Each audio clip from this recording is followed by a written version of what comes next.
ఓం నమో వెంకటేశాయ. SGG Telugu టీవీకి స్వాగతం.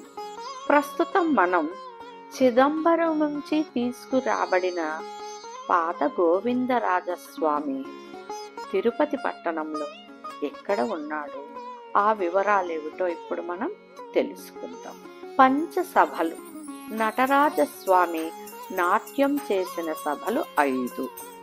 అందులో చిదంబరం కనక సభ, మధురై రజత సభ, తిరువాలంగాడు రత్న సభ, తిరునల్వేలిలో ఉన్న నెల్లియప్పర్ కోయిల్ తామ్ర సభ, కుట్రాలేశ్వరుడు చిత్రసభ. ఈ చిదంబరంలో ఉన్న కనక సభ మన ఈ చరిత్రకు సంబంధించిన కోవెల. పూర్వం ఆదిశేషుడు ఒకరోజు శివుణ్ణి చూసి, పరమాత్మ తమరి యొక్క నాట్యాన్ని చూడాలని చాలా కోరికగా ఉంది అన్నాడు. అప్పుడు శివుడు, పై జన్మలో నీ కోరిక నెరవేరుతుందని సెలవిచ్చాడు. ఆ ఆదిశేషుడే పతంజలిగా జన్మించి తిల్లైవనం అనగా ప్రస్తుతం చిదంబరం, తిరుచిత్రకూటం వైష్ణవులు పిలుస్తారు, తిరుచిత్రంబలం శైవులు పిలుస్తారు. ఇక్కడ తిల్లై వృక్షాల నడుమ పతంజలి తపస్సు చేసుకుంటూ ఉంటాడు. శివ దర్శనార్థం వ్యాఘ్రపాదులు ద్రావిడ దేశంలో పులికాల్ మునిగా పిలుస్తారు. ఈ ఋషి కూడా ఈ స్థలంలోనే తపస్సు చేస్తూ ఉంటాడు. ఒకరోజు పువ్వులను కోసి శివపూజ చేయటానికి ఈ చిదంబరం పరిసర ప్రాంతాలకు వస్తాడు. తుమ్మెదలు విచ్చుకున్న పూలను ఎంగిలి చేయక ముందే విరిసి విరియని పూలు కోయడానికి మానవ పాదాలతో త్వరగా చెట్లను ఎక్కలేను, నాకు పులి పాదాలని అనుగ్రహించమని శివుణ్ణి కోరి పులి పాదాలను తెచ్చుకుంటాడు. పులి పాదాలు కలిగి ఉన్నందున వ్యాఘ్రపాదులుగా పిలువబడేవాడు. ఒకరోజు పతంజలి వ్యాఘ్రపాదులు ఇరువురు ఎదురుపడి విడివిడిగా తపస్సు బదులు ఇరువురం కలిసి తపస్సు చేసి శివుణ్ణి ప్రసన్నం చేసుకుందామని నిర్ణయించి ఇరువురు కలిసి తపస్సు ప్రారంభించి నటరాజస్వామిని ప్రసన్నం చేసుకుని పరమాత్మని యొక్క నాట్యాన్ని చూడాలని కోరి నాట్యాన్ని చూసిన స్థలం కనక సభ అయినటువంటి చిదంబరం. ఈ చిదంబరంలో పార్వతికి శివుడికి నాట్య పోటీ జరుగుతుంది.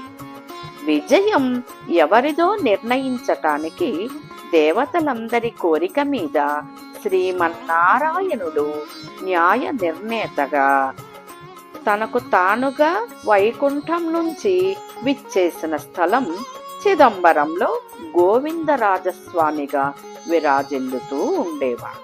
దశావతారం సినిమాలో ఒక శైవ భక్తుడైన రాజు విష్ణుమూర్తి విగ్రహాన్ని సముద్రంలో వేయించిన సన్నివేశం గుర్తుందా?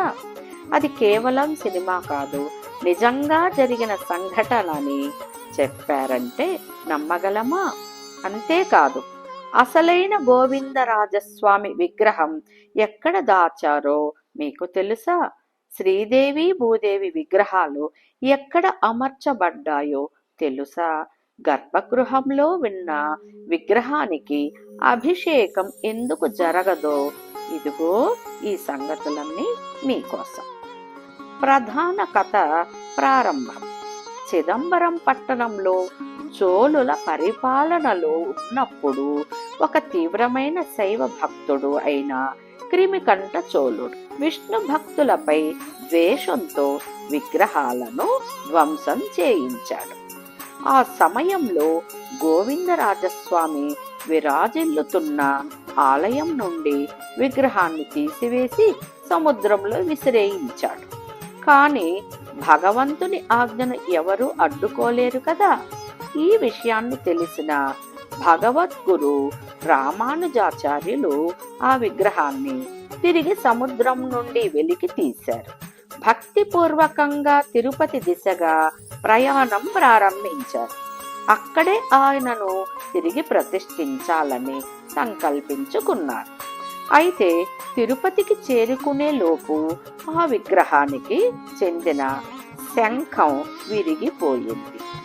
ఆగమ శాస్త్ర ప్రకారం విరిగిన విగ్రహాన్ని గర్భగృహంలో ప్రతిష్ఠించలేరు. అందుకే ఆ విగ్రహాన్ని మంచినీళ్ళ కుంట అనే స్వచ్ఛమైన నీటి కుంట ప్రక్కన అంటే గట్టునే భక్తితో దాచారు. ఆ కుంటను నేటి వరకు నృసింహ తీర్థం అని పిలుస్తున్నారు. ఈ తీర్థం ఎప్పుడూ ఎండిపోదని స్వామి అక్షత రూపంలో ఇక్కడే ఉన్నారని నమ్మకం. ఆ తర్వాత నూతనంగా సుధామూర్తి సున్నపు రాయితో తయారు చేసిన మూర్తిని గర్భగృహంలో ప్రతిష్ఠించారు. ఈ విగ్రహానికి అందుకే అభిషేకం చేయరు. ఇంకా తెలుసుకోవాల్సిన మరెన్నో నిజాలు. గోవిందరాజస్వామితో పాటు శ్రీదేవి భూదేవి విగ్రహాలు ఎక్కడ ఉన్నాయో మనం ఇప్పుడు తెలుసుకుందాం.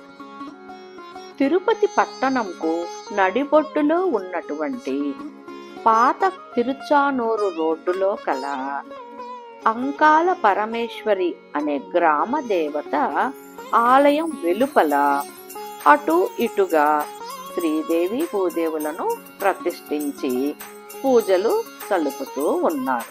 నిశ్శబ్దంగా భక్తులు పూజిస్తూ ఉన్నారు. ఇది పాత కరెంట్ ఆఫీసుకు ఎదురుగా ఉంటుంది.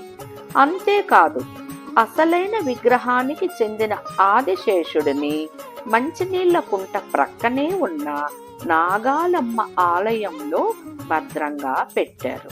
అక్కడే ఆయన నిశ్శబ్దంగా పరిరక్షకునిగా ఉండి ఆ నీటిలో స్వామిని కాపాడుతూ ఉన్నాడు. ఇక్కడే ఆల్వార్లు కూడా ఇద్దరు సేవిస్తూ ఉంటారు. ఆ మూర్తులు కూడాను నాగాలమ్మ గుడికి అటు ఇటుగా ప్రతిష్ఠ కావింపబడి ఉన్నారు. భగవద్గాథ జననం తెలియని రహస్యంగా ఇప్పుడెప్పుడు మీరు తిరుపతిలో గోవిందరాజస్వామి ఆలయానికి వెళ్తారో గుర్తుంచుకోండి. అసలు స్వామి విగ్రహం ఆలయంలో కాదు, నృసింహ తీర్థం నీటిలో శాంతి తీసుకుంటున్నారు. ఆయన దేవేరులైన శ్రీదేవి భూదేవులు కూడా అంకాలమ్మ ఆలయంలో వెలుగులో లేని నిశ్శబ్దంలో ఉన్నారు. ఆయనకు శేషసాయి అయిన ఆదిశేషుడు నాగాలమ్మ ఆలయంలో మౌనంగా గుణగానాలు పాడుతున్నారు. ఇది కేవలం ఒక గాథ కాదు, ఇది భక్తి, త్యాగం, పరమ సత్యం కలగలిపిన గూఢ గాథ. తెలియని తిరుపతి చరిత్రకు ఇది నిశ్శబ్దంగా పలికే శాశ్వత సాక్ష్యం. ఇది తెలుసుకున్న భక్తులందరూ కూడాను స్వామివారిని, అమ్మవార్లను సేవించుకొని తరిస్తారని ఆశపడుతూ మా ఎస్జీజీ తెలుగు టీవీని సబ్స్క్రైబ్ చేసుకోండి, లైక్ చెయ్యండి, షేర్ చెయ్యండి. మరొక మంచి ఆలయం విశేషాలతో కలుసుకుందామా మరి?